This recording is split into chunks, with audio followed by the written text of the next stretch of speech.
간단하게 보고 넘어갑시다.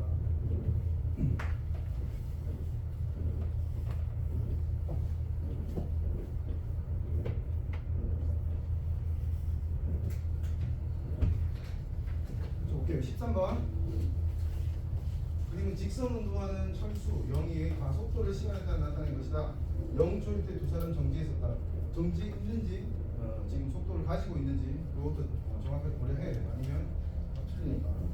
지금은 가속도 시간 그래프가 나왔습니다. 저번 수업 때 얘기했지만은 그래프 세 가지를 연결해서 판단할 수 있어야 된다고 했고, 가속도 시간 그래프 AT 그래프, 그지? 그다음에 바로 옆에 있는 게 붙어 있는 VT 그래프, 그다음에 ST 그래프. ST 그래프가 거리 시간 관계 그래프라고 했고, 각각을 해석할 수 있어야 된다. 그지? 연결해서 해석할 수 있어야 된다고 했고, 지금은 이렇게 그래프가 만들어져 있습니다. 가속도와 시간 관계 그래프 이렇게 되어 있는데, 그러면 철수하고 영희를 어떤 문제에서는 지금 문제 푸는 데서 이제 중요한 건 뭐냐면, 일반적으로 뭐 등속도 운동에 대한 문제가 나올 수 있지. 근데 별로 안 나와. 왜? 너무 단조롭거든. 등속도 문제는 단조롭단 말이야. 그래서 이제 이쪽 영역에서 대부분 나오는 문제는 가속도를 가지고 있는, 근데 그 가속도가 변하는 문제는 안 나옵니다. 고등학교 과정에서 해석을 못하니까 안 나오고요. 그냥 등가속도 문제가 나온다. 그러면 등가속도 운동을 한다고 하면 그거를 운동을 해석을 할 수 있어야 된다. 근데 해석하는 방법이 두 가지라는 걸 좀 알아두세요. 두 가지. 첫 번째가 뭐냐면 AT든 VT든 ST든 그래프가 나오면 그 그래프를 다른 그래프로 옮겨서 표현할 수 있어야 돼. 다른 그래프. 그러니까 AT 그래프가 나오면 VT 그래프로 바꿀 수 있어야 된다고 하는 거지. 좀 VT 그래프에서 어떨 때는 ST 그래프로 바꿀 수도 있고, 또는 그게 좀 어려울 수도 있다. 이런 거 알아둘 수 있도록 하고요. 첫 번째 방법이야. 그 다음에 어떤 문제는 그래프 해석이 좀 어려울 수 있습니다. 어려운 문제 같은 경우에는 우리 등가속도 운동 공식 세 가지 배웠지, 그지? 요거 거의 외우고 있어야 됩니다. 등가속도 운동 공식으로 문제를 풀어내야 될 수 있다라고 알아두시면 되고요. 자, 이 문제 같은 경우는 나 같으면 등가속도 운동 공식 잘 안 쓰여. 이렇게 말하면 좀 생기가 없는데 되게 복잡하고 예민한 문제에서 꼭 써야 되는 경우가 있어. 그러니까 우리가 좀 연습을 하자면 어떻게 그래프로 해석할 수 있으면 진짜 그렇게 시작하면 좋을 것 같다고 생각이 돼요. 아시겠죠? 자, 철수 같은 경우에는 지금 가속도가 1로 일정하게 유지되고 있다. 6초 동안, 그지? 그러면 그래프를 그리자면 철수는 무슨 그래프? 가속도는 이건 VT 그래프를 그릴 겁니다. AT, VT, ST 순으로 연결된다고 해서 AT 보고 바로 ST를 추론할 수 있는 사람 잘 없습니다. 무슨 말인지 알지, 그지? 이거는 어떻게 될 거냐면, 가속도가 뭔데? 단위 시간당 1초당 속도의 변화량이지, 그지? 1초당 속도의 증가량이라고 할 필요까지는 없다, 그지? 변화량이라고 생각하면 되는데, 이게 1이야, 1. 그 값이 1이지. 계속 1이지, 그지? 등가속 운동이고, 1초당 속도가 1만큼씩 플러스 1만큼 증가한다는 거야, 그지? 그러니까 그래프가 어떻게 될 거냐면, 자, 처음에 0초일 때 두 사람 정지에 있었으니까 원점을 통과하고요. 맞지? 그 다음에 쭉 올라가면 되겠다. 6초일 때 속도가 6이 되면 되겠네. 안 그래? 근데 쑥쑥 이렇게 그리고 넘어가야 된다. 뭔지 알지? 자, 0이 좀 한번 해볼까? 찰스하고 0이니까. 0이를 보면 처음에 가속도가 2초까지는 0이었어요. 처음에 정지했었고 가속도가 0이라고 하면 얘는 안 움직이는 거야. 그지? 속도의 변화가 없으니까 그대로 0으로 그대로 유지되는 거죠. 2초 동안. 그 다음에 어떻게 되고 있냐면 2초부터 4초 구간으로 2초간 가속도가 3으로 유지되고 있습니다. 그죠? 그러면 1초당 어떻게 되는 거야? 속도가 3만큼씩 증가하는 거지. 1초당 3, 1초당 3만큼씩 증가하니까 아마도 그래프가 이렇게 될 겁니다. 0이는 처음에 유지되고 있었고, 그 다음에 2초와 4초 사이에서는 등가속 운동으로 쭉 이렇게 속도가 증가했을까? 2초만큼 증가했으니까 어떻게 돼? 속도가 4일 때는 6이 돼야 되지, 그지? 2에서 3이 됐을 때 3이 되고, 3에서 4가 될 때는 6이 되는 거지. 3에서 6. 3씩 변해야 돼, 속도가. 맞지? 1초당, 단위 시간당 속도의 변화량이 가속도니까. 3이었잖아, 그지? 여기가. 2초와 4초 구간에서 3이었으니까, 가속도가 3이었으니까 이렇게 변하고, 그 다음에 0이가 그 이후로 4초부터 6초까지는 가속도가 0이야. 조심해야 될 게 가속도가 이런 거야, 그지? 그때 가속도가 0이라고 하는 건 뭐냐면 그 기존의 속도, 운동 상태를 그대로 유지한다는 뜻입니다. 그지? 안 변한다는 거지, 속도가. 그지? 그러니까 어떻게 여기서부터는 쭉 이렇게 유지돼요. 뜨뜻 이렇게 됐죠? 자, 그래서 이제 문제 선지를 보면 1번 0이는 4초일 때 정지하겠다. 가속도 0이라고 정지하는 거 아니라고 하지. 그거 헷갈릴까봐 물어본 거고요. 틀렸습니다. 0초부터 6초 동안 철수의 속력은 일정하다. 속력이 일정한가요? 아니, 가속도가 일정한 거죠. 속력은 일정하게 증가하는 거지. 철수는. 맞지? 이렇게 표현할 수 있어야 됩니다. 서술형 문제에서 이렇게 표현할 수 있어야 되고 3초일 때 철수와 0의 속력은 아까 말했지만 3으로 같다. 그지? 이거를 식으로도 표현할 수 있어요. 근데 그렇게 할 거야. 그지? 그래프로 바로 해석을 할 수 있다. 왜? 2, 4 사이의 직선이면 딱 중간은 3이지. 0과 6이 들어갈까. 그지? 그런 식으로 이제 해석을 하면 되겠고요. 4번 3초일 때 0의 속력은 5초일 때보다 크다라고 하면 3초일 때는 여기고 5초일 때는 여기인데 그지? 5초일 때는 여기 있지 속력이. 그다음에 3초일 때는 3이겠다. 그지? 그러니까 크다라고 하면 3초일 때 속력이 크다라고 하면 틀렸네요. 5초가 크죠.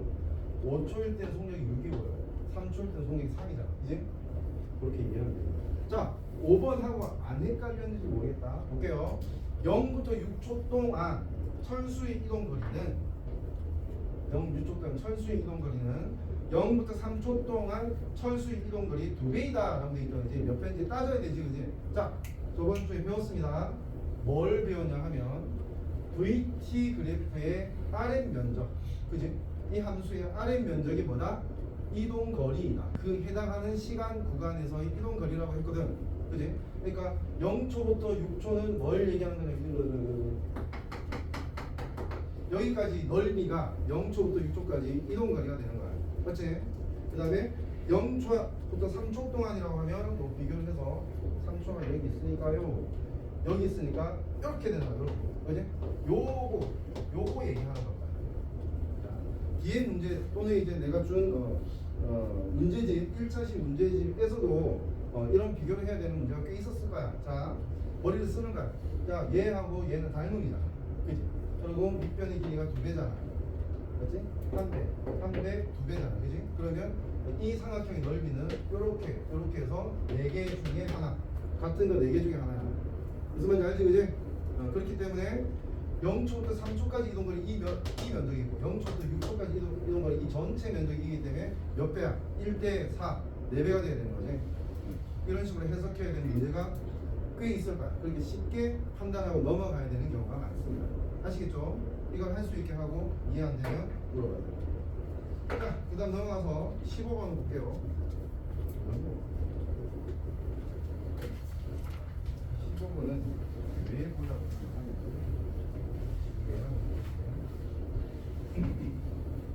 문제 풀이 방법에 대한 걸 얘기하려고 하는 건데 문제 상황을 한번 확인해 보겠습니다. 일정한 가속도, 등가속도네 직선 운동하는 물체의 위치를 시간에 따라 나타내는 거지. 실험 자료를 이렇게 나타내는 거야. 실험 자료에서 뭘 구해야 되는 거야? 어떤 특정 시각의 가속도나 속도 또는 이동 거리를 이렇게 조합해서 찾아낼 수 있어야 돼요. 그지? 이 문제 같은 경우에는 시간과 위치가 나와 있고요. 물어보면 가속도의 크기와 0초일 때의 속도를 구하라 라고 했어요. 자, 내가 가장 기본적으로 하는 방법을 얘기를 할게요. 자, 여기서 시간과 위치가 있잖아요. 그지? 시간과 위치가 있으면 무슨 그래프를 그릴 수 있지? 제일 처음에 배우는 게 얘가 모는 종이 같은데 이렇게 해서 시간을 쭉쭉쭉쭉 전체가 서 그래프 그려요. 됐죠? 그렇게 배워요. 그렇게 배우는데 자, 우리는 그거 넘어가서 이것 좀 해봅시다. 0초부터 1초까지 시간이 지나갔어. 근데 위치는 얼만큼 변했어? 이만큼 변했지, 그지? 그러면 어떻게 될지 일정한 가속도니까 속력이 일정하지 않지? 속도가 일정하지 않아. 그지? 속도가 일정하지 않지만 우리가 알 수 있는 건 뭐냐면 V바 평균 속력. 이 구간에서의 평균 속력은 알 수 있습니다. 무슨 말인지 알겠니? 속력이 변했지. 평균 속력이라고 하는 게 뭔데? 이동거리 그거를 전체 시간, 그지? 걸린 시간으로 나누면 평균 속력이잖아, 그지? 그러니까 요 구간에서의 평균 속력은 2라고 하면 되겠지. 1분의 2, 맞지? 2라고 하면 되고 요 구간은 4고요. 요 구간은 6이고 8이고 10만 찍으죠. 평균 속력이 이렇게 될 것이다 라는 걸 먼저 예상하면 되는 거예요. 예를 들어서 일정한 가속도이기 때문에 그 VT 그래프가 있으면 이런 식으로 일정하게 올라가거나 내려갈 거 아니야, 그지? 그러면 어디서부터 어느 두 시각을 잡았을 때 두 시각을 잡고 어떤 속도가 있고 속도가 있었을 거 아니야, 그지? 그럼 평균 속력이라고 하는 건 뭔데? 딱 요 두 시간의 중간값일 때의 순간 속력하고 같습니다. 항상. 무슨 말인지 이해돼? 이해돼? 그렇기 때문에 나는 이렇게 표현을 할 거야. 자, 이 평균 속력 0에서 1초 구간에서의 평균 속력은 0.5초 1대의 속력과 같다. 됐지? 그 다음에 1.5초 1대 속력 4고 2.5초 1대 속력 6이고 이렇게 띵띵띵띵 이렇게 가면 되는 거죠.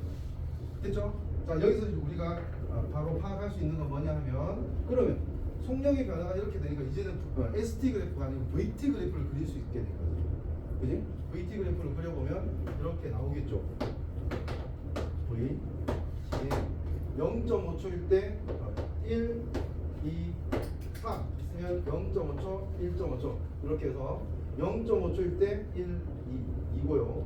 1.5초일 때 4조. 와우. 한 요 정도 된다, 그지? 요런 식으로 올라가는 그래프일 거야. 일정한 가속도니까 직선일 거고, 그지?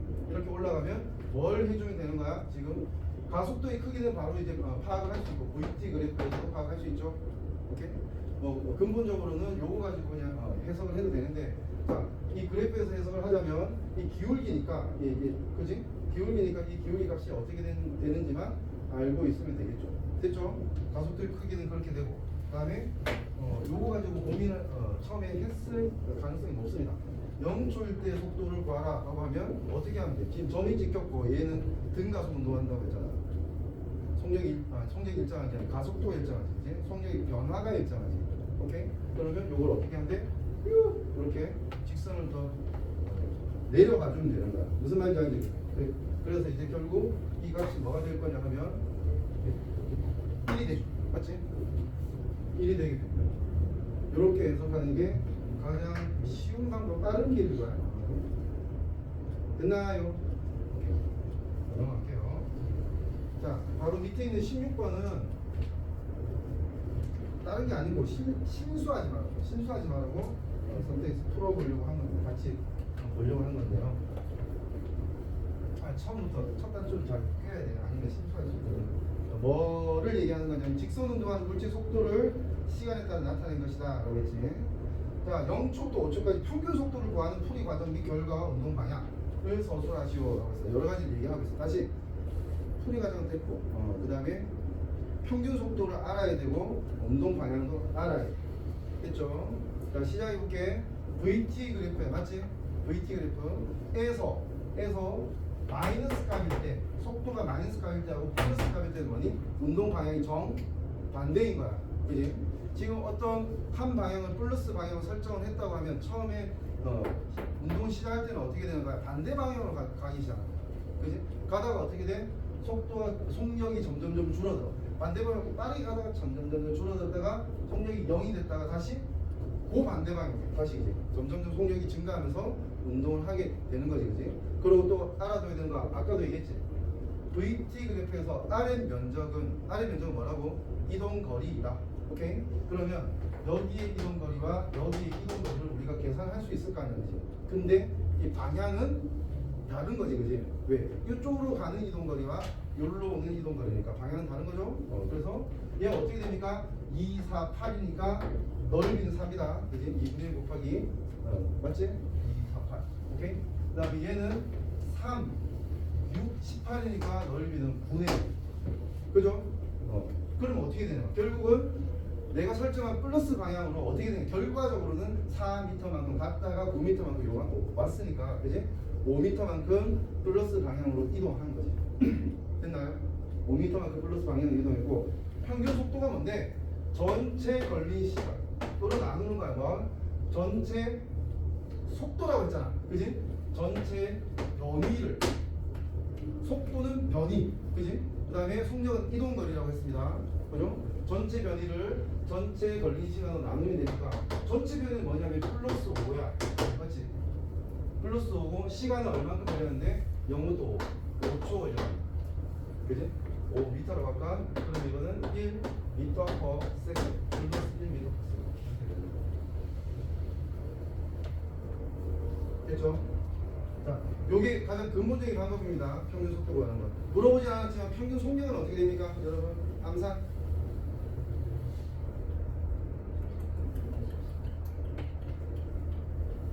2점 몇? 2.6. 그지?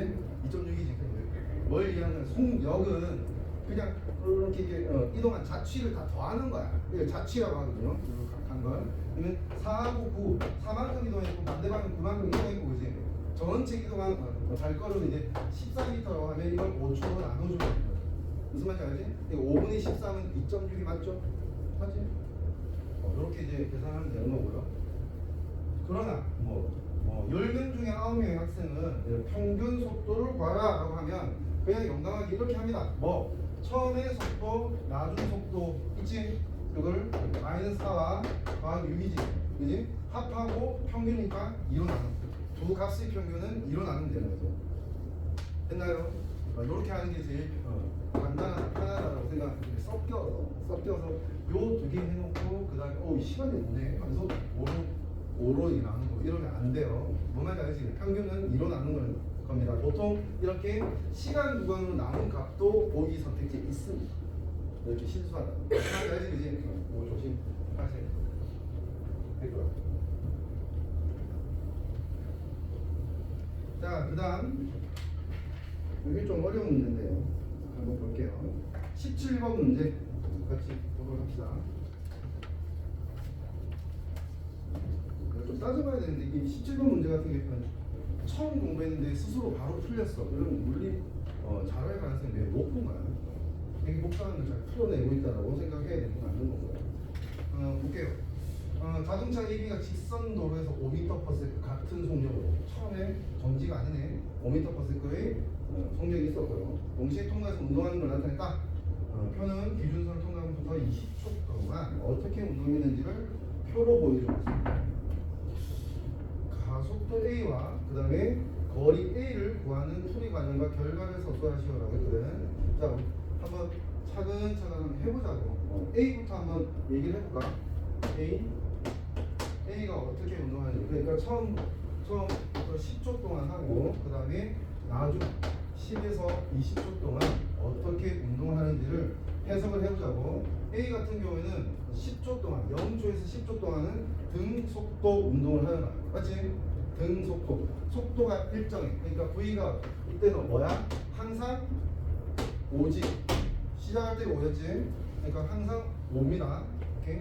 그러면 10초간 이동하는 양은 어떻게 돼? S는 원래 V0 T 더하기 2분의 AT 제곱이잖아. 맞지? 식으로 한번 표현해보려고 해 내가. 근데 가속도가 얼마야? 이때 등속 운동이니까 0이 A가 0이야. 그러면 슉 없어져도 되고 V0는 5죠. 5니까 이런 식으로 표현이 될 겁니다. 아시겠죠? 그리고 이제 시간이 10초 지났을 때는 얼만큼 가는 거야? 10초 지나면 50m만큼 가겠네. T가 10이니까. 그지? 50m 가겠네 라고 이해를 할 수 있고요. 자, 그 다음에 넘어와서 A가 10초부터 20초 동안에는 가속도가 뭔지는 모르겠지만 A로 운동을 한대. 그지? 그러면 그때 이 구간에서의 속도는 어떻게 돼야 되는가? V는 또 이 구간에서 시작하는 속도가 5야. 맞지? 그러니까 V0 더하기 AT 이렇게 되면 되겠네요. 됐나요?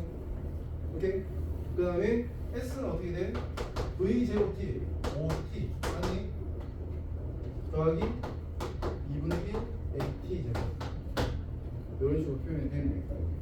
자, 근데 우리가 알고 있는 게 뭐냐면 여기서 나와 있는 정보가 L이라는 어떤 최종 거리에 대한 문자 표현이 있잖아요. 이제 그럼 이거를 써먹어서 표현하면 어떨까요? A 같은 경우에는 예를 들어 0초부터 10초까지는 50m를 갔어요. 그지? 그 다음에 10초부터 20m까지는 여기에 대입하면 되는 거 아니야? 이 구간의 시간은 10초거든. 그지? 10초니까 여기 대입하면 50 더하기 100, 50. 이고 A가 얼만큼 갔다고? 20초 동안 L만큼 갔다. 있다라고 돼 있는 거지. 맞죠? 이렇게 이제 표현할 수가 있다. 자, 그래서 일단 정리를 해보자면 50a 더하기 100인가?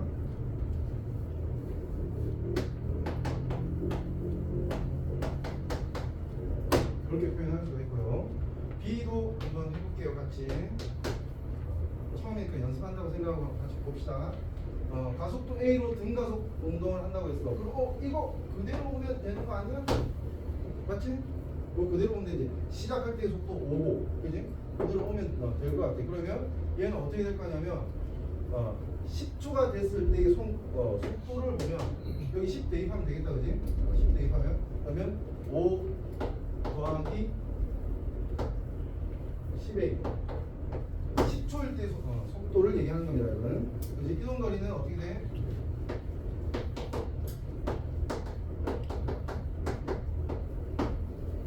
맞죠? 오케이?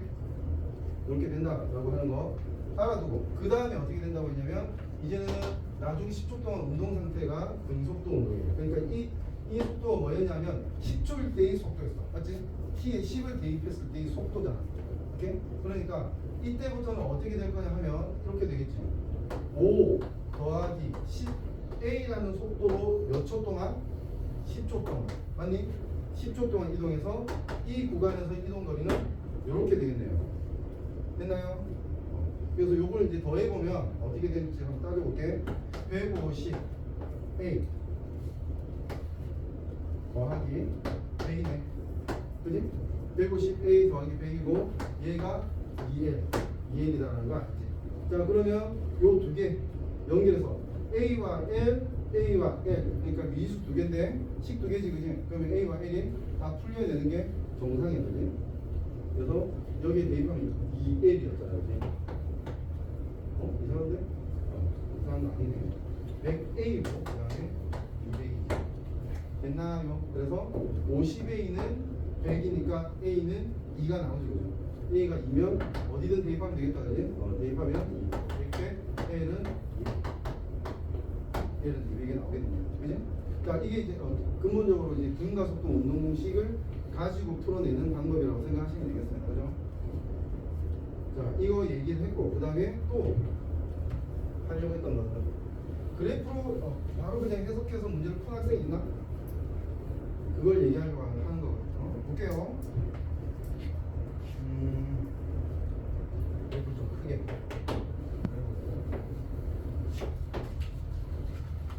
VT 그래프를 그릴 겁니다.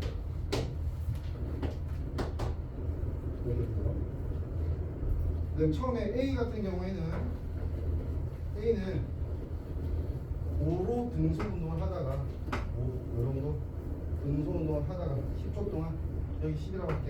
10초 등속 운동을 하다가 가속도 A로 10초 동안 쭉 올라갔습니다. 하나, 둘, 셋, 넷, 다섯. 이렇게 올라갔다고 생각합시다. 이때가 10초. 여기서 우리가 알 수 있는 건 뭐냐면 VT 그래프니까 똑같이 여기 아래 면적은 뭐가 돼야 된다? 20초 동안 이동한 총거리 L이 돼야 되죠. 그지? 요런 상태. 그 다음 B 같은 경우에는 어떻게 되냐면 처음에 10초 동안 가속도 A로 등가속 운동 초속은 5 맞고요. 초속은 5 맞고 그 다음에 등가속 운동을 하니까 생각을 해봐. 얘가 가속도 A로 등가속 운동을 하는 거하고 그 다음 B가 처음부터 가속도 A로 등가속 운동하는 거는 그래프가 평행하겠지, 그지? 기울기가 같잖아. 가속도 A로. 무슨 말인지 알겠니? 기울기가 같잖아. 얘도 이때 가속도 A니까 1만큼 갈 때 A, 1만큼 갈 때 A고 얘도 1만큼 갈 때 A, 1만큼 갈 때 A야. 1만큼이라는 게 시간이고 A라는 게 속도의 변화지. 델타 T분의 델타 V 얘기하는 거야. 맞지? 그러니까 기울기가 같을 거라고 확신할 수 있습니다. 이렇게 그래프 그리라는 뜻이야. 그릴 수 있어야 된다고. 됐죠? 5초 동안 이렇게 가고 그 다음에는 등속 운동한다니까 이렇게 만나야 되는 거야. 됐지요? 그런 상태 라는 거 알 수 있고요. 그 다음에 지금 주어진 정보에서 우리가 A를 구해야 되긴 해. 구해야 되는데 일단 나는 이 그래프를 보면서 바로 느낌이 오는 게 이 정보를 가지고 이제 내가 생각할 수 있는 건 뭐냐면 이 넓이가 A야. 근데 이 넓이는 뭐니? 2L이야. 맞지? 넓이 2L이지, 그지? 그러면 또 나는 이제 머리를 쓸 거야. 잠깐? 얘 합동이네? 셋 다 합동이네? 그지? 잠깐. 얘가 L이면 얘도 L이어야지. 그래서 합해서 2L일 거 아니야, 그지? 무슨 말인지 알지? 이 넓이가 L이면 요 넓이는 2L이니까 나는 이 넓이가 L이 돼야 된다. 근데 삼각형이 합동이면 각각이 어떻게 돼야 돼? 2분의 1 L이 돼야 되겠지, 그지? 맞죠? 그 다음에 얘도 2분의 1 L이 돼야 되겠네. 같은 넓이니까. 그렇죠? 이렇게 되고. 그러면 나머지 얘도 뭐야? 얘도 요거 얘기하는 건가? 요게 2분의 1 L이 돼야 되겠네. 안 그렇습니까? 이 넓이가 L이라면. 그죠? 여기서부터 여기까지가 전체가 2분의 1 L이 돼야 되겠네. 잘 이해 안 될 수도 있으니까 안 되면 이거 물어봐, 개인적으로. 알겠죠?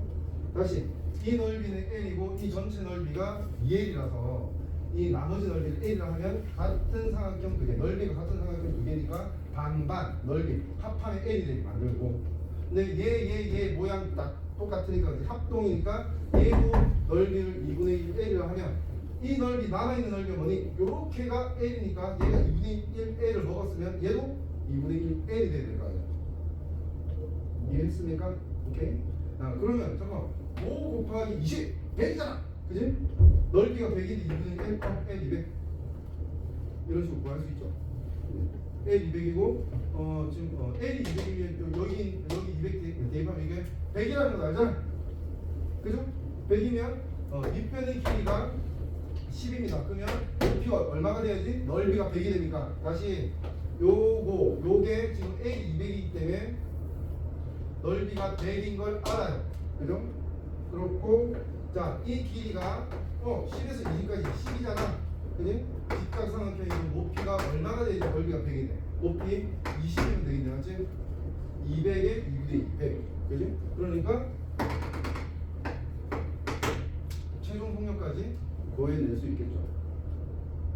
무슨 말인지 알겠죠? 그러니까 당연히 V는 V제로 더하기 AT, V제로 T 더하기 2분의 AT제곱, 이거 잘 써먹을 수 있어야 돼요. 그럼 뭐라고 했냐면 문제에서 시간 정보가 없는 문제는 반드시 이 AS는 B제곱 빼기 B제로 제곱 이걸 적용시킬 수 있어야 돼요. 뭔 말인지 알지? 그런데 우리 문제를 많이 풀어보면 알겠지만 식으로 많이 풀었다고 하면 그래프로 같은 문제 다시 해석해서 푸는 것도 도움이 될 겁니다. 뭔 말인지 아시겠죠? 그래프만 해석해도 풀어낼 수 있는 문제가 거의 80-90% 이상이라고 생각합니다. 아시겠죠? 특히 AT 그래프가 나와 있는 거 그런 건 이제 거의 그래프 해석으로 만들어질 수 있다. 답이 그렇게 알고 있고. 오케이? 여기까지 설명하고 잠깐 한 5분에 설명을 쉬겠습니다. 그리고 그 다음 이번 내용을 넘어가겠습니다. 아마도 이번 주 내용이 조금 더 길고 좀 더 어렵지 않을까 싶습니다.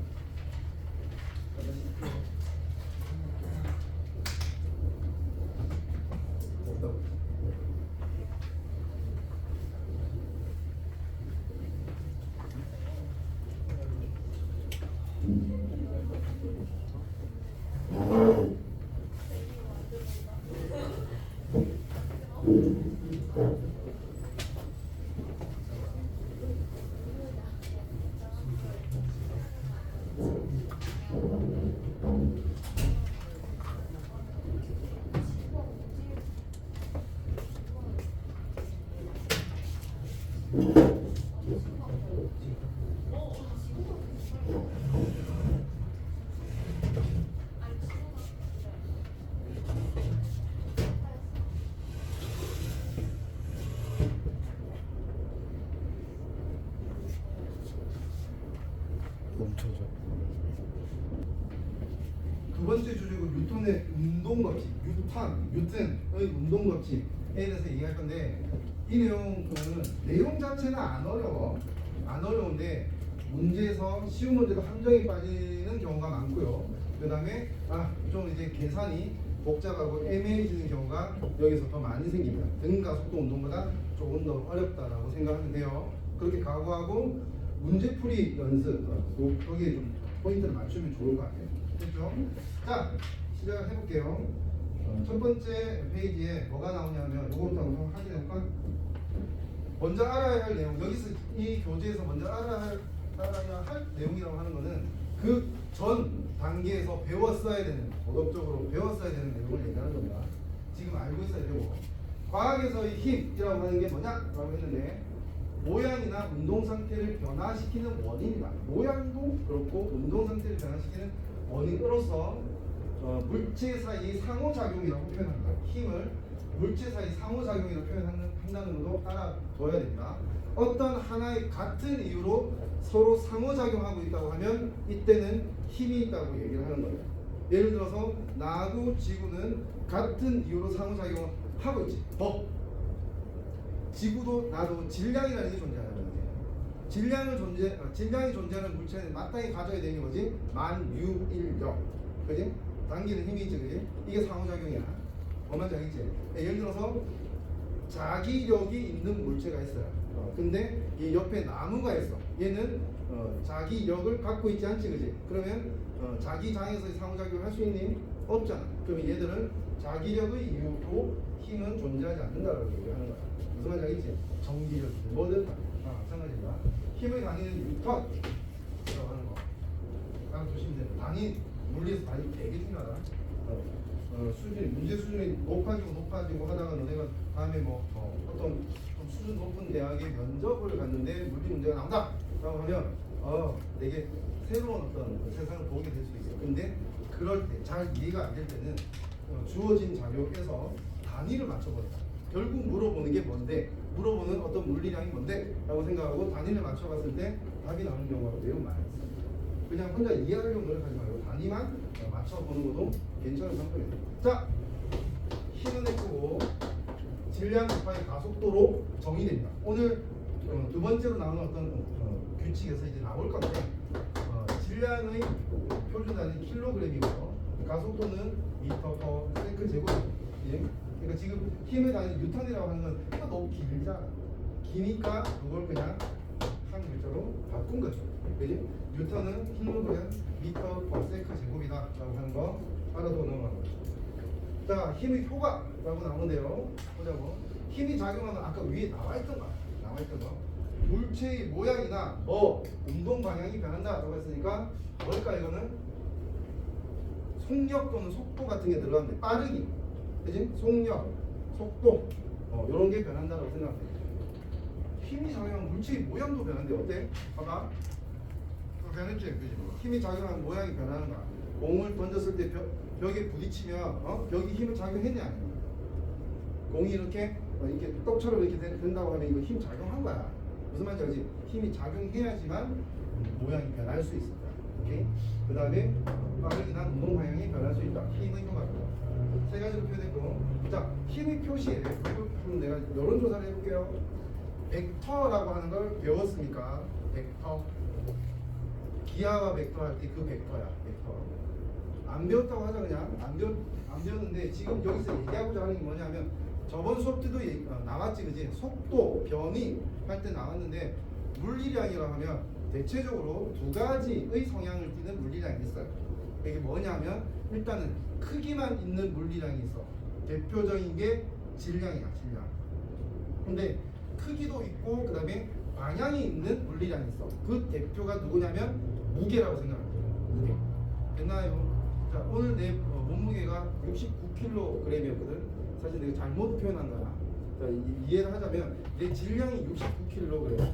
근데 난 질량체이기 때문에 지구가 당기고 있지 나를. 그래서 내가 저울에 탁 이렇게 올라가면 어떻게 되니? 저울은 뭘 느끼는 거야? 내 질량 때문에 생기는 인력, 힘을 느끼는 거야, 그지? 그 힘을 측정한 다음에 뭘 하냐면 힘을 측정한 다음에 질량을 표현해 주는데 그러려면 뭐 가속도로 그 힘을 나눠서 표현해 주고 있다고 생각합니다. 그러니까 거기에 디스플레이 되는 거는 M이지 힘이 아니지, 그지? 무슨 말인지 알겠지? 측정하는 건 힘이야. 근데 표현해 주는 건 M, 질량이다. 이렇게 생각을 하면 되겠죠. 자, 다시 크기만 나타내는 물리량을 스칼라량이라고 합니다. 스칼라량. 그 다음에 크기와 방향을 동시에 표현하는 물리량을 벡터라고 얘기한다. 어디서 어느 쪽으로? 무슨 말인지 알지? 그래? 벡터라고 얘기하고 거기에 이제 지금 힘의 표시에 힘이 벡터량이기 때문에 물리량 중에 벡터량이야. 그러니까 크기도 있는데 방향도 있지. 오케이? 내가 이쪽으로 밀 수도 있고 같은 힘으로 이쪽으로 밀 수도 있잖아. 그래? 방향이 있으니까 힘은 어떻게 표시한다? 이렇게 화살표로 표시한다. 시작 지점이 화살 힘을 작용하는 지점이 다시 힘을 작용하는 지점이 화살표의 시작 지점이고 방향은 화살표의 방향이고 이 화살표의 길이는 힘의 크기를 나타냅니다. 크기와 방향을 다 나타내고 있다고 생각합니다. 그지? 그래서 이런 식으로 표현하게 된다라고 알아두시면 되겠습니다. 넘어갈게요.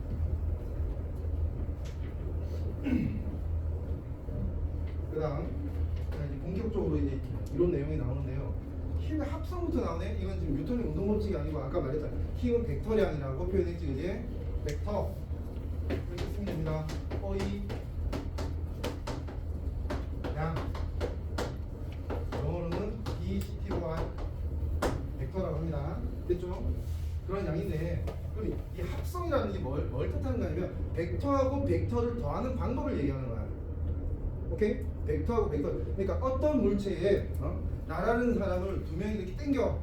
그럼 팔이 떨어지겠지? 그게 아니고 당기면 결국 나는 어디로 움직이게 되냐면 이 두 힘을 합한 방향으로 움직이게 된단 말이야. 뭔 말인지 알겠지?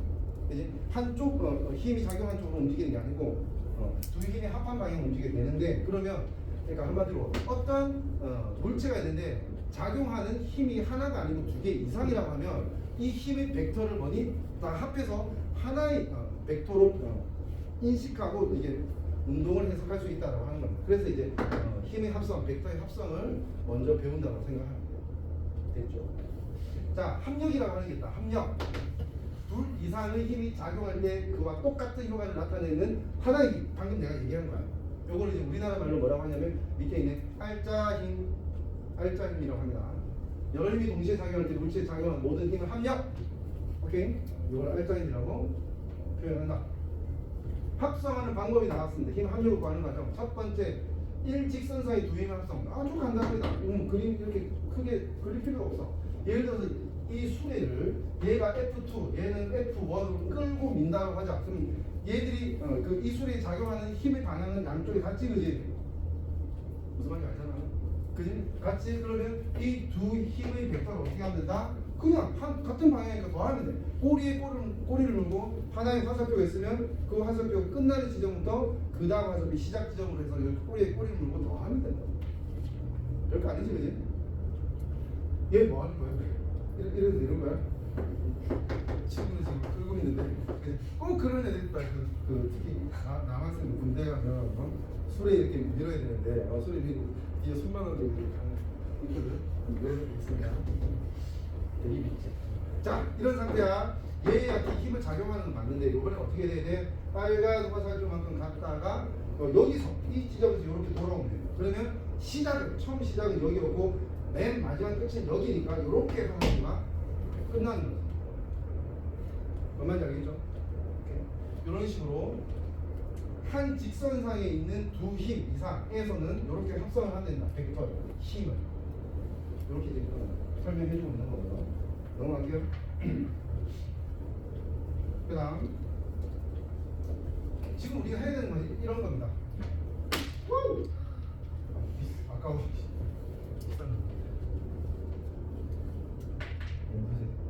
자, 해야 되는 게 뭐냐면 이런 거. 일정한 각을 이루고 있는 두 힘의 합성. 여기 뭐 예를 들어 볼게. 예를 들어 어떤 물체 정육면체가 있는데 얘를 어떤 애가 이쪽으로 당기고 있고 어떤 애는 같은 작용점이라 할게 이쪽으로 당긴다. 됐지? 그럼 이 물체는 어떻게 돼야 되지? 아까 말했잖아, 이제 합력, 알짜리 의 방향으로 움직이게 된다. 오케이? 그럼 어떻게 하면 되냐면 열심히 이렇게 써놨어. 근데 이렇게 생각하면 돼. 수학적으로 이제 표현할 방법입니다. 첫 번째는 뭐냐면 둘 중에 하나를 잡아. 벡터 중에 하나를 잡고 요걸 내가 선택했어요. 이리로 가 일단. 그 다음에 남아있는 걸 오케이? 요 시작 지점 요 끝점에 이동시켜서 이렇게 있습니다. 됐나요? 한 다음에 어떻게? 처음 시작지에서 맨 최종점까지 이렇게 화살표를 이으면 됩니다. 그게 어떤 경우든 됐죠? 이 평면, 2차원 평면에서는 벡터를 이런 식으로 합성을 한다라고 생각하면 되고 이걸 뭐라고 하냐면 이름하여 삼각형법이라고 얘기합니다. 그 다음에 결론은 똑같은데 또는 이렇게 표현하기도 합니다. 어떻게 표현하냐면 시작 지점이 같은 두 벡터가 있다고 하면 이 두 벡터를 합성을 할 때는 이걸 두 배를 이제 각 변으로 하는 평행사변형을 그리는 거야. 그런 다음에 그 맞은편으로 이렇게 화살표를 그리면 된다. 오케이? 벡터의 합성 평행사변형법이다 라고 표현을 합니다. 요건 따로 이제 더 읽을 필요는 없을 것 같아요. 이렇게 이제 이해하고 계시면 되겠습니다. 한번 가보죠. 뭐냐? 힘의 평형에 대한 내용이 나오는데 이것도 꼼꼼하게 다 읽고 넘어갈게. 왜? 결과부터 얘기하자면 고등학교 1학년 과정까지는 이렇게 엄밀하게 구분하는 문제는 거의 안 나온 걸로 내가 기억해요. 통합과까지는. 자, 힘의 평형이라는 개념이 있어요. 힘의 평형. 하고 비슷한 표현이 있어요. 뉴턴의 제 운동법칙 세 번째 운동법칙. 작용, 반작용의 법칙이라고 하는 게 있어요. 이 두 가지를 엄밀하게 구분할 수 있어야 돼요. 헷갈리게 문제를 여러 개 내거든. 그래서 이걸 구분할 수 있어야 돼요. 그래서 힘의 평형을 좀 우리가 같이 알아볼 수 있도록 합니다. 당연하지. 힘의 합력이 0일 때 힘의 평형을 이룬다고 한다. 하고 있다. 그지? 근데 여기에 의미상 주어가 있어. 의미상 주어가 뭐냐면 힘이 작용하는 물체가 하나로 정해졌을 때 그 물체에 대한 힘의 합력이 0일 때 힘의 평형이라고 하는 거야. 작용하는 물체가 하나로 정해져 있을 때. 뭔 말인지 알겠지? 그러니까 어떤 힘은 얘한테 작용하고 어떤 힘은 얘한테 작용해서 작용해서 이제 작용한다고 하면 이거는 힘의 평형과 관계가 없는 거야. 어떤 물체에 작용하는 힘이 있고 또 작용하는 힘이 있어요. 다른 이유로 작용하는 힘이 있어. 얘들 합했을 때 0이면 이걸 힘의 평형이라고 얘기를 하는 거지. 이따가 이제 작용 반작용하고 비교해서 이해를 할 수 있게 될 겁니다. 그렇죠? 자, 실전 자료를 한번 볼게요. 지금 먼저 나와 있는 이 그림은 그런 거네. 물체에 작용하는 알짜임에 대한 얘기를 하고 싶은 건데 이렇게 평면에 놓여 있는 상자가 있는데 F 힘으로 당기는 경우, 그 다음에 도르래가 있고요. 이렇게 감아서 이제 밑으로 내리는 경우, 위로 올리는 경우, 이런 식으로 얘기를 하고 있어요. 자, 이제 해석을 하는 거야. 자, 이게 중요한 거야. 이런 문제를 잘 안 풀어봤다면 요걸 잘 해석할 수 있어야 돼. 우리 지금 뭐 하고 있냐면 어떤 물체에 작용하는 힘에 대해서 해석해 할 수 있어야 된다고 하는 거거든. 됐지? 그러니까 되게 복잡한 문제에서도 어떤 물체에 작용하는 힘을 다 파악할 수가 있다면 얘가 어떤 운동을 할지 예상할 수 있습니다. 문제를 맞출 수 있다. 거기서 뭐 하나 누락되거나 이러면 틀리는 거죠. 그치? 자, 볼게요. 이 상태 요거야. 요거. 이 상태야. 여기 이 물체에 작용하는 힘은 하나가 아닙니다. 뭐가 있지? 이 바닥이 있을 거 아니지? 또 이 물체는 당연히 질량을 가지고 있는 물체에 귀신은 아니잖아. 그지? 그러면 당연히 질량을 갖고 있으니까 중력이 있겠지. 중력이 있는데 거기에 대항하는 힘이 없다고 하면 이 상태가 어떻게 돼? 땅을 파고 들어가야 돼. 힘이 있으니까, 그지? 근데 얘가 내려가지 않는 이유는 뭐지? 중력과 크기를 갖고 방향은 정반대인 뭐가 있다? 떠받치는 힘이 있다. 그지? 그거를 우리가 뭐라고 하냐면 수직 항력이라고 얘기를 합니다. 됐죠? 그리고 지금 이 물체를 F 힘으로 오른쪽 방향으로 당기고 있었으니까 요거도 있겠지. 그지? 자, 세 가지 힘이 존재한다. 근데 이거와 이건 어떻게 돼? 상쇄 되는 거지. 그러니까 요거를 이제 벡터로 더해봐도 이렇게 갔다 다시 오니까 그지? 0이 되는 거지, 그지? 그럼 남아있는 건 이거밖에 없을 거야. 그럼 뭐다? 요때 요거를 알짜힘이라고 하면 되겠지. 그지? 알짜힘 라고 얘기할 수 있다. 이 이 다음에 또 설명을 할 건데 수직항력이라는 걸 보통 이런 그림을 보고 좀 엄밀하게 공부를 못하는 학생 같은 경우는 수직항력은 그러니까 바닥이 물체를 떠받치는 힘이라고 생각하고 있을 가능성이 높아요. 그렇지 않습니다. 내가 이렇게 누르고 있으면 수직항력은 벽에서 내쪽 방향으로 내는 거야. 그지? 무슨 말인지 알지? 내가 천장을 이렇게 밀고 있으면 수직항력은 밑으로 내려오고 뭔 말인지 알겠지? 그지? 내가 어떤 힘을 작용하면 그 반대 방향으로 버티고 있는 힘이 수직항력이기 때문에 수직항력은 항상 아래에서 위로 올라오는 게 아니라고. 그 상황에 따라 다르다는 거 알아두셔야 돼요. 넘어갈게. 두 번째, 도르래 어떻게 되지? 질량이 있으니까 중력이 있을 거야. 이때 수직항력 없네. 맞지? 지금 허공에 있잖아. 허공에 있으니까 없고. 근데 내가 이쪽을 당기고 있어. 당기고 있단 말이야. 당기고 있으면 실을 당기고 있기 때문에 어떤 일이 벌어지냐면 실이라고 하는 거. 스트링. 실이라고 하는 게 외형이 변형되지 않은 실, 길이 변화가 없는 실을 경우로 가정했을 때는 이 실에 힘을 작용하면 이 힘은 이 실의 모든 지점에 동일하게 전파된다라고 설명합니다. 동일하게 전파된다. 그러니까 예를 들어 내가 F의 힘으로 여기 당기잖아. 그러면 여기에서도 F고 여기에서도 F인 거야. 힘을. 무슨 말인지 알겠니? 모든 곳에서 F야. 하나의 실인데 여기는 F고 여기는 2분의 F. 이게 절대 없다고. 됐지? 그게 뭐하고 비슷하냐면 어떤 원리하고 비슷하냐면 그 액체하고 비슷한데 액체. 비압축성 액체. 예를 들어서 물 같은 게 거의 압축 안 되는 액체인데 액체에 이제 뭐 어떤 관에 물이 있다고 하자. 물을 이렇게 밀잖아. 그럼 이 관을 타고 뭐 물이 나오는 부분이 있다면 똑같은 힘으로 나옵니다. 무슨 말인지 알겠지? 그런 거하고 비슷한 개념이라고 생각하면 돼요. 자, 그래서 지금 여기서 알짜힘을 구하려고 하는 거 아니야, 그지? 힘을 평가해 보니까 요거하고 요게 있다. 요거는 전파된 이 힘하고 같은 거고, 그지? 그러면 이 물체에 작용하는 힘이 두 개네, 그지? 그러니까 이 두 개만 서로 반대되는 방향이니까 합하면 되겠지. 그러면 알짜힘이 나온다. 그거 얘기한 거야. 그다음에 요거 아주 어렵진 않은데 시작 지점에서는 익숙하게 잘할 수 있게 만들어둬야 된다. 한번 볼게. 경사지면에 물체가 있습니다. 물체가 있어. 그러면 이 물체에 작용하는 힘은 뭘까요? 지금 여기서는 지금 당기고 있어요. 그지? 당기고 있으니까 당기는 힘은 고려를 할게요. 고려를 할게. 이 힘을 F라고 한다고 했고요. 이 힘은 작용하고 있어. 내가 능동적으로 힘을 줬어. 근데 이 물체는 또 뭐가 있었어? 중력이 있었죠. 네? 그리고 이 타임면에 기울어진 각도를 세타라고 할게요. 중력이 있었으면 얘는 어느 방향으로 운동하는 거야? 이쪽 아니야? 이쪽 아니야? 그지? 이쪽 파파파 이렇게 파고 들어오는 건 아니잖아, 그지? 이 방향 운동하잖아, 그지? 그러면 이 물체에 작용하는 힘을 평면에서 항상 2차원 직교좌표로 이제 표현할 수 있거든. X축 방향, Y축 방향 이렇게 표현할 수 있거든. 그러면 나는 이렇게 할까? 이 지점으로부터 이 중력이라는 힘의 벡터는 수직하는 방향으로 작용하고요. 그 다음에 수평하는 방향으로도 작용합니다. 그죠? 아까 힘의 합성하는 방법을 나눈 거예요. 이게 두 개 있었으면 더해서 이렇게 될 거 아니야, 그지? 그게 마땅히 요거는 이렇게 두 개로 나눠도 되는 거죠. 안 그래? 그러면 이쪽으로 바닥 쪽으로 밀고 나가려고 하는 힘이 있다고 하면 당연히 바닥이 있으면 똑같은 크기의 반대 방향으로 수직항력이 생기는 겁니다. 맞죠? 수직항력이 생기는 거고, 요거는 이거 더하기 이거야. 그러니까 지금 이거 더하면서 이걸 또 생각하면 안 돼. 이거 빼고 이제 남은 게 요거잖아.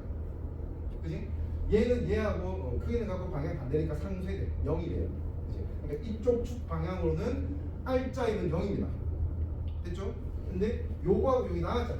요거 이제 두 개만 비교를 해주면 되는 거지. 아시겠죠? 그래서 얘보다 얘가 크면 내려갑니다. 그리고 얘보다 얘가 크면 올라갑니다. 어떤 문제에서는 마찰력이 존재할 경우 이런 식으로 문제를 낼 수 있습니다. 마찰력이 존재한다. 마찰력이 뭔데? 운동하는 걸 방해하는 힘이지, 그지? 운동하는 걸 방해하는 힘이야. 그러니까 예를 들어서 운동을 이쪽으로 한다고 하면 마찰력은 이 물체에 대해서 마찰력 어느 쪽? 이쪽으로 작용하고 있는 거고. 그다음에 힘을 합해봤는데 얘가 더 커. 그럼 내려갈 거 아니야. 내려가려고 할 거 아니야. 그때 마찰력은 이쪽이야. 면은 똑같은데 운동한 방향에 따라서 마찰력의 방향은 달라진다. 아시겠죠? 마찰력에 대해서 우리가 그 물리원에서 아주 자세하게 다루지 않는데 요거 하나 필기해 줄까요? 마찰력에 대한 개념이고요. 마찰력을 보통 이제 다른 힘하고 비교해서 스몰 F라고 표현합니다. 보통 스몰 F. 자, 어떤 물체가 지면이 너는 바닥면이 있어서 닿아져 있어. 닿아져 있단 말이야. 그럼 뭐가 있는가? 이 바닥면으로 누르는 힘이 있고 수직관계가 있을 거 아니야. 그 어떤 경우에도, 그지? 수직관계가 있으면 이렇게 딱 밀착하고 있기 때문에 생기는 힘이, 저항하는 힘이 마찰력이라고 생각됐죠? 마찰력인데 처음에 운동을 하고 있지 않을 때 내가 이 물체에 외력을 작용하면 움직여 안 움직여? 처음에 어떤 물체가 있는데 마찰이 많으면 살짝 밀어도 안 움직여. 그래서 점점 세게 밀다 보면 언젠가 삑 미끄러지면서 움직이기 시작해. 무슨 말인지 알지? 그래서 실제로 마찰력은 외력과 비교해서 마찰력을 표현하자고 하면 이렇게 됩니다. 마찰력은 움직이지 않을 때 외력에 비례해서 이렇게 증가합니다. 외력이 10N이면 마찰력도 10N입니다. 외력이 15N이 돼야지만 움직인다 하자. 그러면 외력이 13N이면 마찰력도 13N이에요. 안 움직이게 되니까 외력이 13N이면 얘도 반대로 13N의 힘을 갖고 있어야지 얘가 안 움직이지. F가 0이 아니면 무조건 가속도가 있으니까 움직이기 시작하는 거예요. 뭔지 알지? 그러니까 외력에 대해서 꾸준히 비례해서 증가하다가 딱 운동하기 시작하잖아. 그러면 어떻게 되냐면 꺾여서 일정히 속도가 어떻든 상관없이 요걸 이제 외력 F라고 할까? 외력 바깥쪽에서 일부러 작용하는 힘이라고 하면 힘이 쭉 일정하게 증가합니다. 증가하다가 그 다음에 딱 꺾여서 일정한 값을 유지하게 되고 이 값이라고 하는 거는 무엇에 의해서 결정되냐면 이 접해 있는 면의 특성에 따라서 결정이 됩니다. 접해 있는 면의 특성. 마찰력은 자, 접해 있는 면의 특성이라고 하면 이런 거지. 예를 들어서 얼음판 같은 데는 잘 미끄러지잖아. 그지? 잘 미끄러지지. 이유가 뭐냐면 이 면과 면 사이에 서로 이렇게 충돌해서 부딪힐 만한 게 거의 없기 때문이야. 그러니까 한마디로 매끈할수록 마찰력은 작아요. 근데 우리가 되게 미시적으로 봤을 때는 유리도 얼음판도 이렇게 우툴투툴한 게 있거든. 무슨 말인지 알지? 그래서 이제 그것 때문에 아예 마찰력을 이론적으로 0으로 만들어내기는 불가능합니다. 두 번째가 뭐냐면 점성입니다. 이 면의 점성, 끈적끈적한 정도라고 생각합니다. 그 점성이 크면 클수록 마찰력이 커진다. 그래서 뭐 고무 패킹 뭐 이런 거 있잖아, 그지? 이런 거 마찰력이 크지. 점성이 있어. 뭔가 아시겠죠? 두 가지 요소에 의해서 마찰력의 크기가 결정된다라고 생각합니다. 그 면의 특성에 따라 달라진다. 알겠죠? 자, 여기까지는 뭐 하는 거야? 운동 안 하는 거야. 외력이 작용했지만 이 물체가 운동하지 않은 거고, 그 다음에 힘이 더 커지니까 딱 꺾여서 일정하게 마찰력이 일정하게 유지되는 순간이 있는데 이때는 운동하고 있는 거야. 예를 들어서 여기서 이게 10N이고 여기 6N이라 쉽게 됐니? 됐죠? 그러면 얘는 어떤 알짜힘을 갖고 있는 거냐면 10과 6의 차이 4N의 알짜힘을 갖고 운동을 하고 있는 지점이지. 이거 이해돼? 오케이? 이런 식으로 마찰력에 대한 이해도 있어요. 문제 나옵니다. 좀 마찰력에 대한 기본 개념에 대한 문제는 나올 수 있기 때문에 알아두시면 좋겠습니다. 넘어갈게. 자, 요거 얘기했고요. 결론은 안 됐네. 어려운 건 아니고 결론을 내자면, 자, 요 힘이 있었고 이 힘이 있었는데 이 힘은 요거 두 개로 나눴어, 그지? 그리고 수직형이 있었는데 그냥 요거 상쇄되고 이 두 개 가지고 이제 결정하면 된다. 이렇게 결론을 얘기를 하고 됐죠? 넘어갈게요. 그 밑에 있는 개념 바로 확인은 이따가 시간을 들 때 한번 볼 수 있도록 지우고. 자, 오늘 우리가 얘기해야 되는 공부해야 되는 개념은 그거지. 제목이 그랬잖아, 그지? 뉴턴의 운동 앞부분을 뭐라고 하지? 역학 또는 고전 역학이라고 얘기합니다. 고전 역학이라고 하는 거는 뭐 그러니까 꽤 오래 전부터 이제 인용되어 오던 역학, 물리학이라고 이제 이해를 하면 돼요. 그러니까 오래 전과 지금을 어떻게 구분하냐? 라고 하면 지금 요즘의 물리를 뭐라고 하지? 현대 물리라고 얘기하고 뭐 그거에 반대되는 개념이 고전 역학이라고 생각하는 거예요. 그러니까 고전 역학을 다른 말로 뉴턴 역학이라고 얘기를 합니다. 자, 어떻게 구분하는데 그렇게 생각하면 돼. 한마디로 사람이 눈으로 인식하고 운동을 해석할 수 있는 경우에는 고전 역학적으로 표현을 하게 됩니다. 거의 맞습니다. 됐죠? 근데 이게 점점 물질이 작아져. 입자가 작아지고 작은 물질에 대해서 물리적인 어떤 행동을 설명하려고 하다 보니까 뉴턴이 얘기했던 규칙이 깨지더라고요. 안 맞더라고요. 거기서부터 이제 1800년대 후반에 고민이 시작됐고 1900년대 초반에 이제 아예 세상을 바라보는 눈을 바꾼 거죠. 바라보는 안경을 바꾼 거예요. 이거 뭐 보통 뭐라고 하냐, 과학의 패러다임이 바뀐다고 얘기하는데요. 그래서 이제 똑같은 현상에 대해서도 다른 해석을 하게 되는 역학이 생긴 거예요. 그게 뭐냐면 현대물 또는 양자역. 그 사이에 보면 뭐 하이젠베르크 불확정성의 원리 뭐 이런 식으로 아주 미시적인 입자의 예를 들어 운동하는 양상과 위치를 해석하려고 하니까 사람이 안 돼. 불가능, 아예 불가능. 그러니까 어떻게 해야 되냐면 눈으로 봐서 안 되니까 뭘 했냐면 그때부터 계산만 합니다. 아주 미시적인 입자의 운동은 이론적인 계산을 통해서만 예측할 수 있지. 그럼 예를 들어서 뭐 오실로스코프에 딱 찍히고 뭐 이런 거 가지고 해석할 수 없게 되는 거지. 그래서 이 구분이 됐다. 그리고 이제 양자 역학적인 개념 중에 가장 중요한 건 뭐다? 전자라고 하는 거예요. 후자만 전자의 행동을 아주 자세하게 설명할 수 있게 됐죠. 그 정도로 알아두시면 되고. 자, 그래서 우리 고전 역학을 해야 되는 거예요. 이 고전 역학을 하면 물리론이 다 편해져.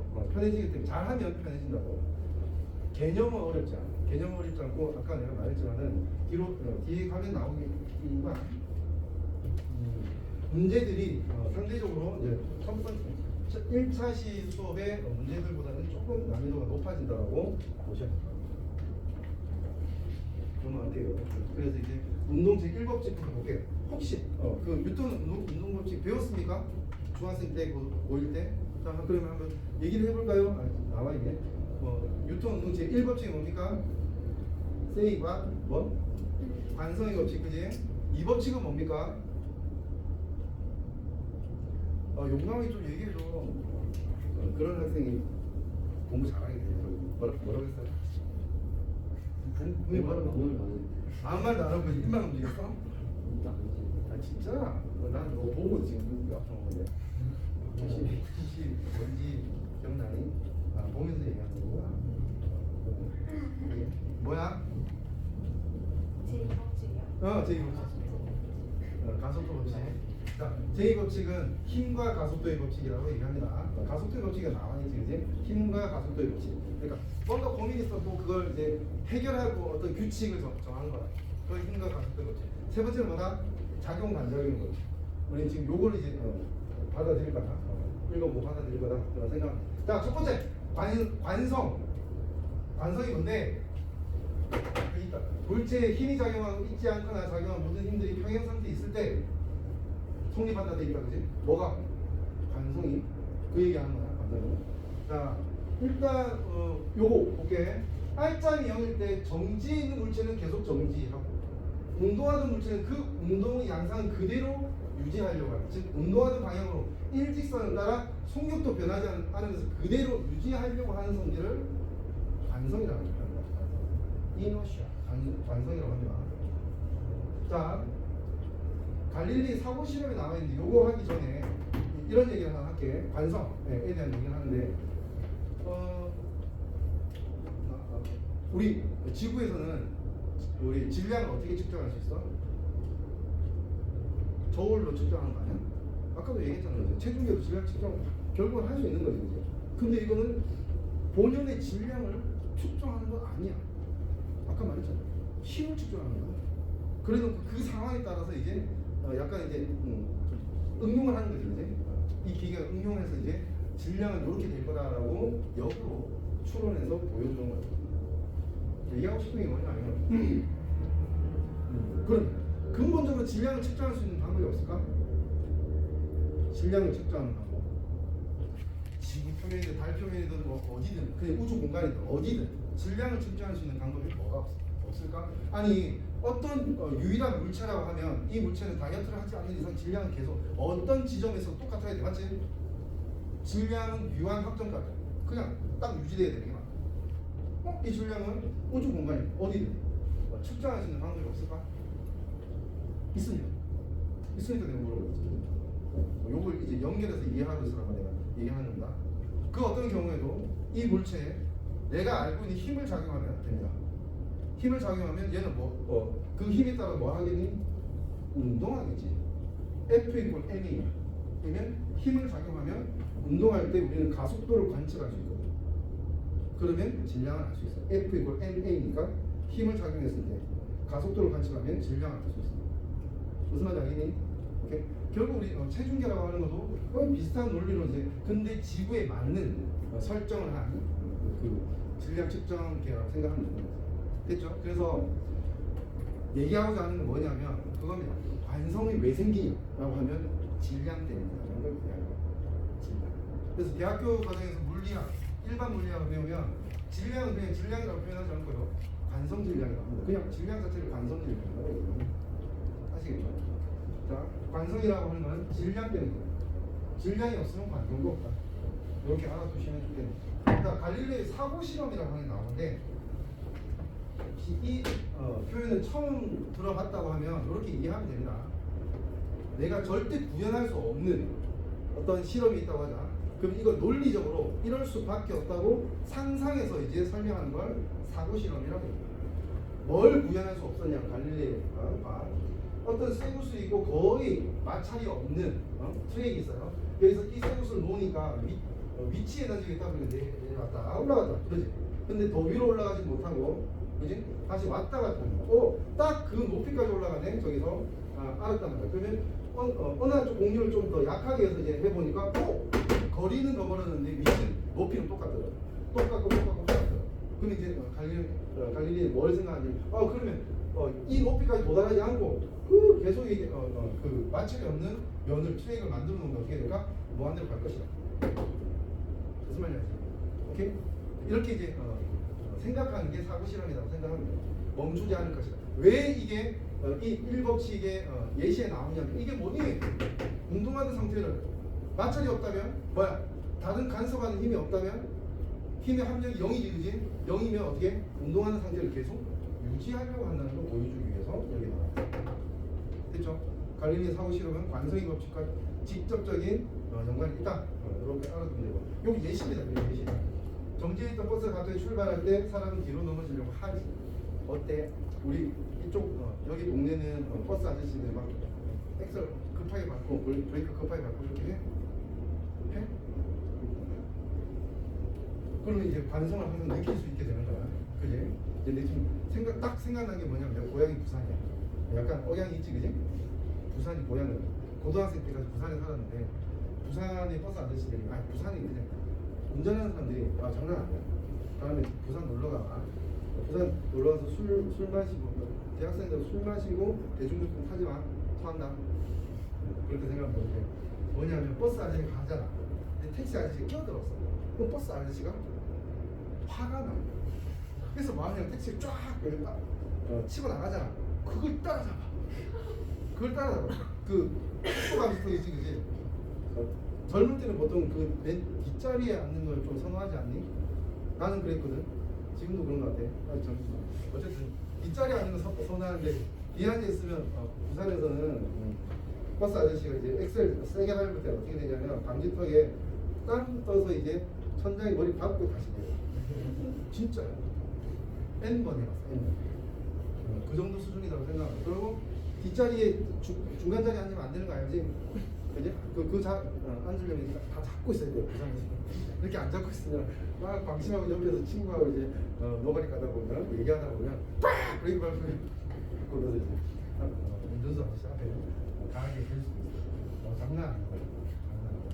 자, 그게 관성이지. 내가 질량을 갖고 있으니까 그런 일이 벌어지는 거야. 그지? 그렇게 생각하면 돼. 달리던 버스가 갑자기 정지할 때는 앞으로 나간다. 그지? 출발할 때 뒤로 넘어지려고 한다. 하는 거. 여기는 이런 예시밖에 안 나와 있지만은 관성 예시는 이제 문제에서 봤을 때 수십 개가 나올 거야. 근데 이게 관성인지 아닌지를 구분할 수 있어야 되는데 아마도 대학생들 잘 할 거라고 생각이 됩니다. 아주 어렵진 않기 때문에 문제를 보면서 연습을 해보면 될 것 같습니다. 그다음 자, 이 법칙 나오지 그지? 알고 싶었어. 뭘 알고 싶었냐면 얘하고 얘의 관계를 알고 싶었던 거야. 이 실험을 해봐. 어떤 실험? 얘하고 얘가 누구냐면 여기에서는 가속도와 힘의 관계. 그 다음으로 넘어가면 가속도와 질량의 관계를 알고 싶었다. 자, 운동하는 물체에 힘이 작용해요. 운동하는 가속도가 있을 수 있고 물체에는 질량이 있을 건데 얘들끼리 관계는 뭘까? A에 대해서 확인을 하고 싶었던 거야. 그래서 이제 실험을 한 거지. 첫 번째가 가속도와 날짜 힘 F(A) A에 대한 어떤 관계를 확인해 보니까 어떻게 질량은 일정하게 유지하고 힘을 1, 2, 3N에게 점차 변화시켰더니 가속도가 어떻게 된다? 거기에 따라서 비례해서 힘에 비례해서 증가 또는 변화하더라 라는 것을 알게 되죠. 그럼 이걸 어떻게 표현하면 되냐면 A는 비례 맞지? 헷갈려. A는 알짜임에 비례한다. 가속도는 알짜임에 비례한다라고 하면 맞는 표현입니다. 혹시 문제 서술형에 F는 A에 비례한다고 하면 사실 이거는 인과관계가 반대로 된 겁니다. 이렇게 표기하지 않길 바랍니다. 아시겠죠? 오케이? 무슨 말인지 이해했을 수도 있어. 근데 질문하고요. 됐죠? 아니 인과관계니까 이 운동의 근원이 뭐야? 이유가 뭐야? 힘 때문은 아니에요. 그렇지? 그러니까 힘에 비례해야 되는 게 맞지. 가속도는 결과값이야. 가속도가 움직여서 힘이 달라지는 게 아니라. 그러니까 이 비례관계는 엄밀하게 표현해줘야 돼요. 틀렸다고 할 수도 있어. 반대로. 그렇게 알아두시고요. 그래서 알짜리 비례 증가한다라는 걸 알았어. 여기 이제 적어놔야지. 아까 뭐라고 했냐면 A는 F에 비례한다라고 일단 다시 적어놓고. 자, 그래프를 한번 해석해볼게. 힘이 F, 2F, 3F 되니까 가속도 A, 2A, 3A가 된다는 거 알았고, 가속도가 뭔지 알잖아. 같은 시간에 속력의 변화량이잖아. 그러면 A, 2A, 3A라고 하면 같은 시간당 속력의 변화량이 V, 2V, 3B가 된다는 걸 알 수 있겠지, 그지? 여기에 그래서 F일 때, 2F일 때, 3F일 때, 그지? 가속도가 A, 2A, 3A가 되는 경우에 이렇게 그릴 수 있는 속도 시간 그래프가 이렇게 나타난다라고 하는 거. 가속도 시간이 아니라 힘 그래프하고 속도 시간 그래프를 같이 따져서 이해할 수 있고 표현할 수 있어야 됩니다. 아시겠죠? 정확하게. 자, 그 다음에 요거 알았고, 그 다음 두 번째 가속도와 질량의 관계는 어떻게 될까? 해서 이제 요런 실험 세팅을 한 겁니다. 힘은 똑같게 유지하고 질량을 이렇게 바꾸고 보니까 가속도가 어떻게 되는지를 따져보는 거지.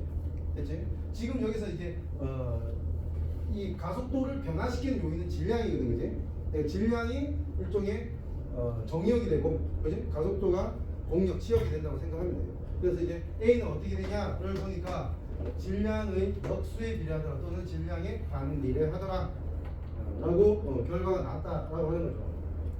아시죠? 비례라고 하는 게 뭐죠? 두 변수가 그래프를 그렸을 때 원점을 지나고 직선 형태로 나와야지 비례라고 합니다. 이런 건 비례 아닙니다. 알겠죠? 이것도 좀 못 배우는 이거 정비례 보고 비례 아니에요. 말 장난이야. 그런 거 아니야. 됐지? 이게 비례. 그러면 반비례는 뭡니까? 두 변수의 곱이 항상 일정해야 됩니다. 상수여야 됩니다. 그것만 반비례입니다. 그러니까 예를 들어 어떤 값이 올라갈 때 어떤 값이 내려간다고 반비례한다고 표현하면 이것도 틀릴 수 있습니다. 아시겠죠? 두 값의 곱이 상수여야지 반비례라고 표현할 수 있다 라고 하는 거 알아두시고, 여기에서 반비례가 맞습니다.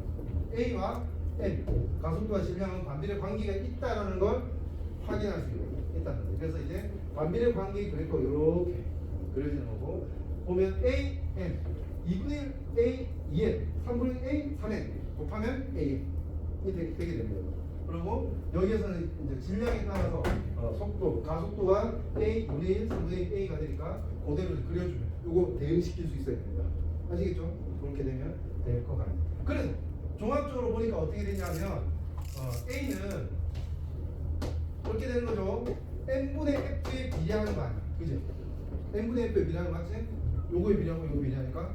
그리고 이제 사람이 이제 우리 학자들은 강박이 있어. 일반화 시키고 싶어 하거든. 그걸 표현하고 싶어 한단 말이야. 이 강박이 있으니까 이걸 어떻게 했냐면 이 비례 관계에 맞는 단위를 써서 등식을 만들었습니다. 등식을 만들었고 힘과 가속도의 법칙이라고 할 때는 이 등식 이렇게 표현해야 되는 게 맞습니다. 내가 뭘 얘기하는 거냐면 힘과 가속도의 법칙이 F마다 F 이퀄 ma라고 하면 적절하지 않은 표현입니다. 아시겠죠? 힘과 가속도의 법칙은 이거라고 하는 거 알아두시면 좋겠네요. 뒤에 옴의 법칙이라고 하니까 혹시 배웠는지 모르겠다.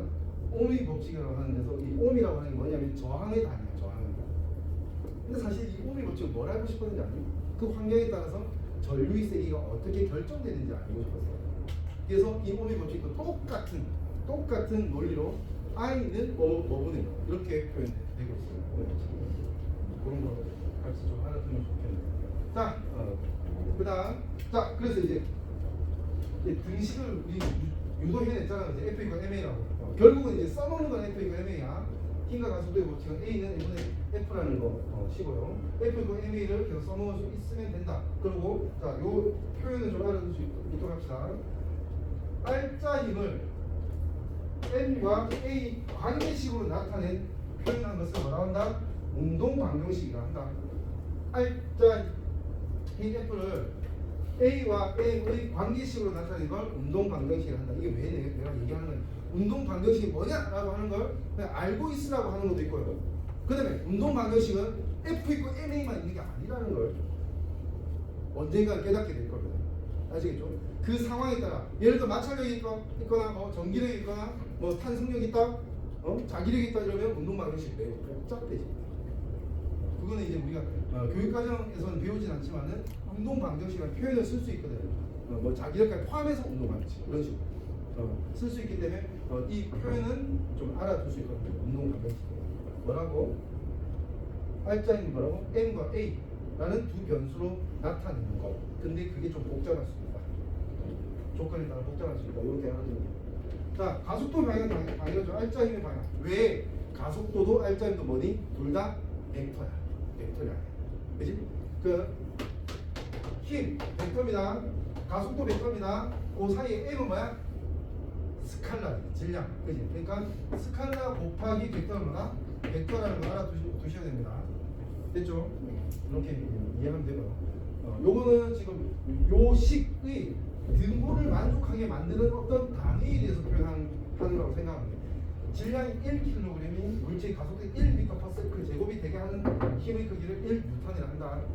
그렇게 요 단위가 설정됐을 때 등호를 만들어낼 수 있다, 표현할 수 있다라고 하는 거예요. 단위가 이게 아니면 이거 등호는 아닙니다. 그냥 비례한 거죠. 좀 재미없어. 빨리 끝내. 이론은 빨리 끝내고 문제를 풀어보게 하려고 합니다. 자, 그 다음 페이지를 보면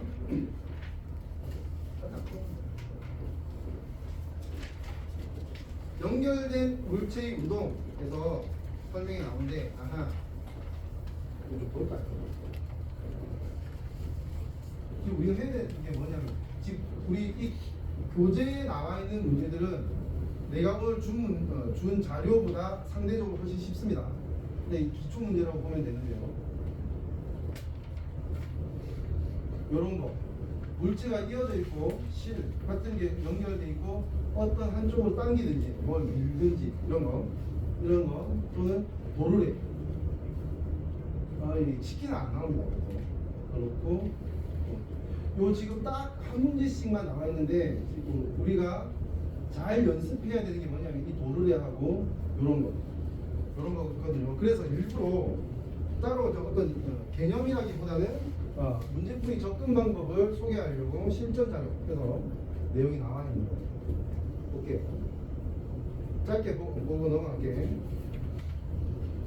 지금 첫 번째에서 얘기하는 걸 좀 읽어보면 아시겠지만은 여기서 중요한 건 뭐냐 하면 이겁니다. 여기 어떤 힘으로 당겼을 때 두 물체 사이 줄이 있다고 하자. 줄이 흐물흐물하지 않고 팽팽하다고 하자. 그런 표현 안 나오죠. 팽팽한 경우야. 팽팽한 경우에는 그 줄이 A를 잡아당기고 B를 잡아당기는 힘이 같다. 이게 기본적인 규칙이다. 그렇지? 아까 말했잖아. 줄이 이제 팽팽한 경우에는 힘은 다 전파된다. 그 얘기를 하고 싶은 겁니다. 그리고 또 하나 얘기하고 싶은 거는 이 물체들 각각의 운동을 우리는 해석을 해야 돼요. 뭐 속도를 얘기한다든지 알짜리 찾아낸다든지 해야 될 거 아니야, 그지? 그때 어떻게 하느냐? 우리 한 물체에서 알짜리 찾아내는 건 아까 얘기했었잖아, 그지? 그대로 하는 거야. 이 물체에는 어떤 힘이 작용해? 여기 작용하지. 중력이 있으니까 수직항력도 있지. 근데 이 실 때문에 당겨지는 이쪽 힘도 있잖아, 그지? 이걸 합하면 뭐니? 요 물체의 알짜임이라고 할 수 있는 거지. 문제 풀 때 이렇게 해야 된다고. 이 물체의 알짜임을 할 수 있는 거고, 그러면 얘는 어떻게 운동하는데? 결국은 알짜임의 이들은 합력, 그지? 합쳤을 때 합력에 따라서 운동을 하게 된다라고 생각합니다. 자, 이때는 얘 운동을 얘기할 때는 얘들 이 물체에 작용하는 힘만 생각하지 이거하고 관계 없다라고 하는 게 아마 설명이 나옵니다. 이거하고 관계 없다. 얘는 어떻게 그렇게 생각할 필요 없다고. 됐지? 오로지 요거. 얘도 마찬가지입니다. 얘도 수직항의 중력이 있고 얘도 이쪽으로 당기는 힘이 있을 거 아니야, 그지? 그게 한점이 되겠네. 왜? 이 두 개 합은 0이니까. 그렇게 해석을 하면 돼요. 다만 이제 이런 문제에서는 또 우리가 알고 있어야 되는 게 뭐냐면 이런 그 실 있지, 그지? 실은 절대 탄성이 있는 실을 얘기하지 않습니다. 물리원에서는 탄성이 있는 실, 탄성이 늘어났다 줄어들다 이런 실을 얘기하는 거야. 그런 실을 얘기하지 않습니다. 됐죠? 아예 탄성이 없고 길이가 딱 정해져 있는 실이다. 그러면 물질 땡기면 얘가 가속도가 어떻게 되고 속도가 어떻게 되면 얘도 결정되는 거야. 무슨 말인지 알지? 같이 결정된다는 것도 먼저 알아두고 문제에 접근해야 돼요. 아시겠죠? 됐고 요거 볼게. 같습니다. 논리는 같아. 근데 요번에는 힘이 그거는 그냥 땡기는 게 아니고 뭐지? 중력이야. 중력 때문에 얘는 힘이 발생하고 있고 얘는 뭐니? 알짜임이 0이야. 얘만 봤을 때. 맞지? 중력이 있고 수직항력이 있으니까 얘만 봤을 때는 알짜임이 0이지. 그럼 이 문제는 이러한 조건에서 우리가 이 얘들이 분명히 얘가 내려가려고 하는 무게가 힘이지, 그지? 무게가 있을 거니까 운동할 거야. 맞지? 쭉 이렇게 내려갈 거라고. 그러면 이걸 어떻게 해석해? 얘를 운동시키게 하는 힘이 뭐야? 얘한테 발생하는 중력이지, 그지? 무게. 그러면 이 두 물체를 운동시키게 하려고 하는 힘은 M, B 곱하기 G 중력 가속도 이겁니다. 얘하고는 관계 없다고. 여기 작용하는 힘하고 관계 없다고. 이제. 근데 이 힘으로 어떻게 되는 거야? 얘 둘이 동시에 실의 길이를 변하지 않는다고 했으니까 동시에 이렇게 이동하는 거잖아. 그러니까 이때 이 힘은 뭐하고 같아야 되냐면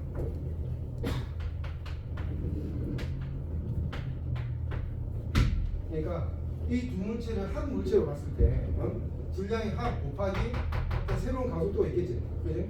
이렇게 이제 해석을 할 수 있다라고 하는 거죠. 도르래가 있다고. 일반적으로 이렇게 해석을 합니다. 그래서 A는 이거분의 MB G 이런 식으로 원래의 이 가속도보다는 일반적으로 작아지겠지. 이런 식으로 운동을 한다라고 이해하고 문제를 풀 수 있어요. 넘어갈게. 3법칙을 볼게요. 문제는 맨 마지막에 보고 운동의 제3법칙을 볼게요.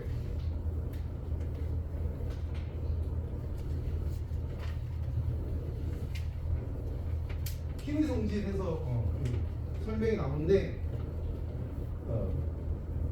결국 뭐냐면 운동의 제3법칙을 작용-반작용의 법칙이라고 얘기하는 거죠.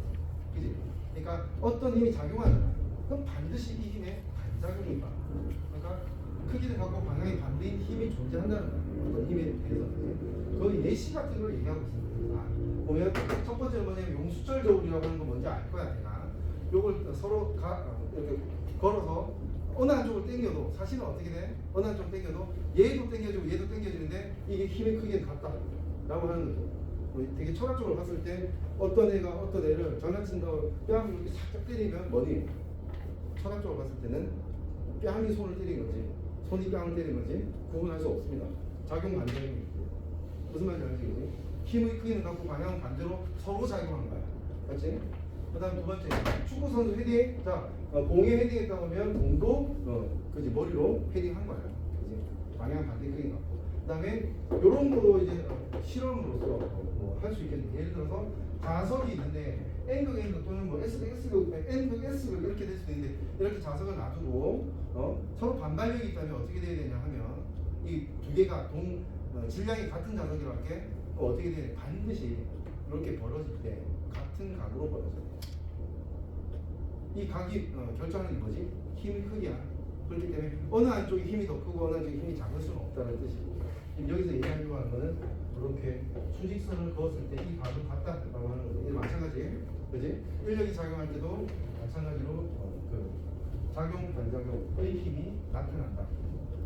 걸 얘기하고 있는 거예요. 자, 됐고요. 지금 맨 마지막에 표현하고 있는 거는 그런 겁니다. 그러니까 힘은 두 물체 사이 상호작용, 아까 앞부분에서 내가 상호작용의 힘 이런 표현을 했을 거예요. 그지? 그걸 이제 추가로 설명한다고 생각하면 되는데, 그러니까 자기력이 있다고 하자. 그러면 자기력을 갖고 있는 그 뭐라고 할까? 포텐시? 자기력의 어떤 잠재력을 갖고 있는 두 물체가 상호작용하면 자기력이 발생하죠. 근데 그게 서로 다른, 하나는 전기고 하나는 자기라고 하면 이거는 상호작용이 안 되기 때문에 힘이 만들어지지 않는다. 뭐 이런 걸 이제 이해하라고 얘기하는 거. 됐죠? 넘어갈게.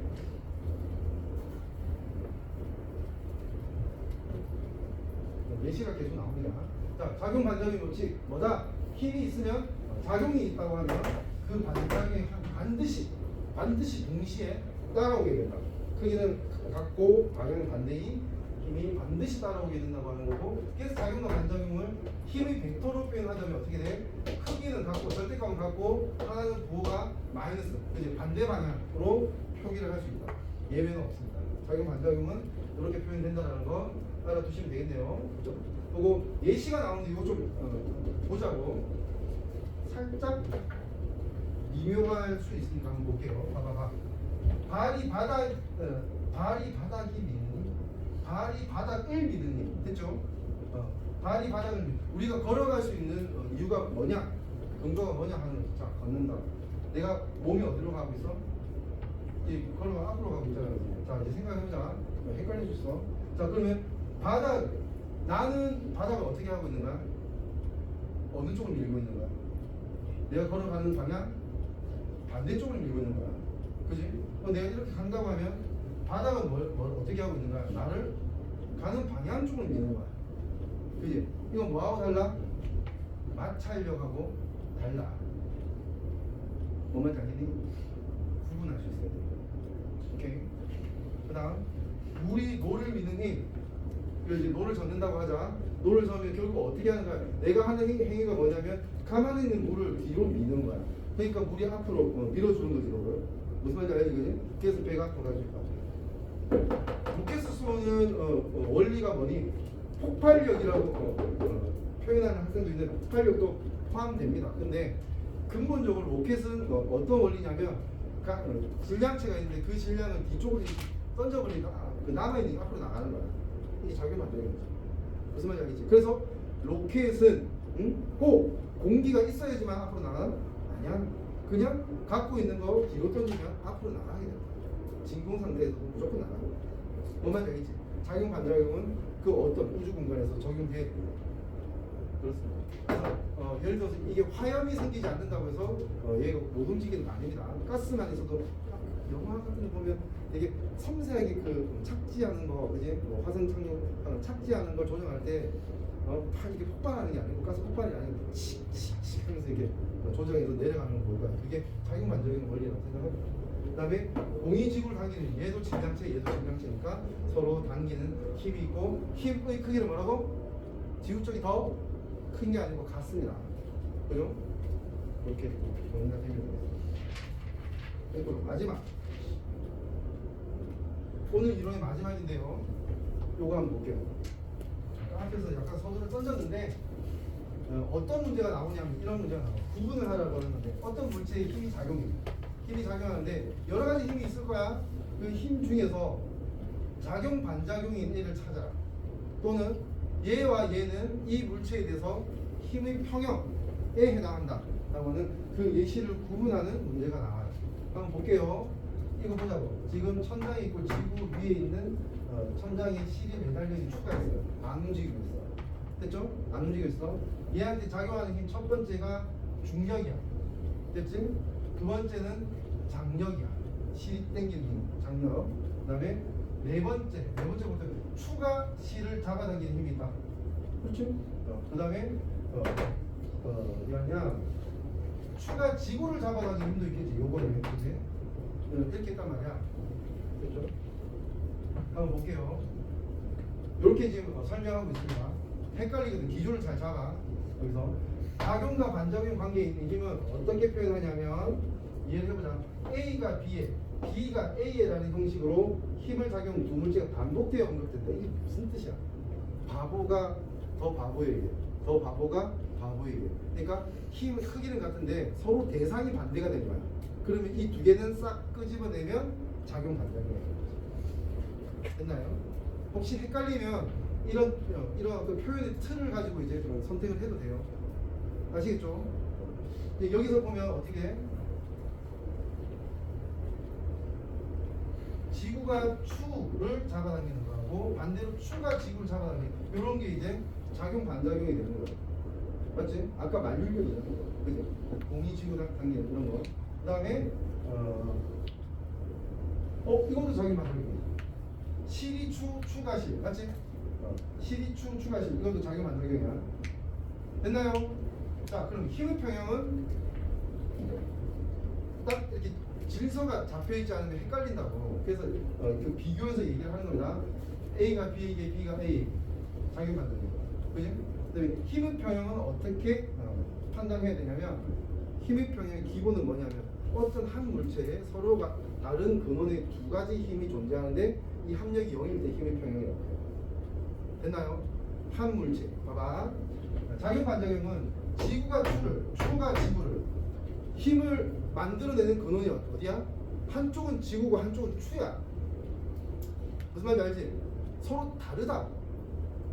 작용하는 지점이 다르다고. 오케이? 근데 봐봐. 지구가 추를 실이 추를 지구가 추를 실이 추를 이렇게 하면 어떻게 돼? 추를 기준으로 지구가 당기는 힘하고 실이 당기는 힘 어때? 같다는 거 알지? 크기 같다는 거 알지? 방향 맞는 거 맞지? 그러면 하나의 목적어에 대해서 서로 다른 게 크기는 같고 방향만 반대면 얘는 뭐다? 이 두 개의 관계가 힘의 평형이라고 하는 거야. 무슨 말인지 알겠지? 또 있나? 없는데 널널널널 해서 추를 있고 여기 볼까? 물체를 지구가 책상이 자 우리가 힘의 평형 이렇게 잡는 거야. 그지? 자, 이 물체가 있는데 지구가 물체를 잡아당기는 힘이 F와 그 다음에 책상이 물체를 떠받치는 힘이 이렇게 하면 이 두 개는 두 개의 관계는 힘의 평형의 관계에 있다 라고 할 수 있다. 뭔 말인지 아시겠죠? 이렇게 적용을 하게 됩니다. 마찬가지 얘도 공을 하면 이게 이제 힘의 평형이다 라고 판단할 수가 있게. 자, 이 세 번째에서 요 세 번째 예시에서 작용 반작용은 뭡니까? 그러면 F1, F2 그지? 공이 벽이 공을 이러면 작용 반작용. A가 B가 A. 마찬가지 얘도 손이 공을 공이 손을 그러면 작용 반작용입니다. 그지? 근데 벽 공공손 그러니까 공공 목적어 같은 이 두 개 기준으로 F2와 F3를 말하고 힘의 평형이다. 이렇게 해석을 할 수 있다라고 하는 거예요. 오케이. 자, 여기까지 이론은 여기까지 하고요. 시간이 한 25분 정도 남았는데 일단은 오늘 남은 시간에는 이 교재에 있는 문제를 좀 풀어볼 수 있도록 합니다. 아시겠죠? 그리고 다 안 해도 되니까 우리가 약속하는 날이 이제 이번 주부터 있을 겁니다. 다음 주부터라고 이제 약속하는 날에 다 못하고 가져와도 됩니다. 내가 오늘 문제 자료는 좀 더 많습니다. 50문제 가깝거든요. 근데 난이도가 조금 더 있기 때문에 시간이 좀 걸릴 것 같아요.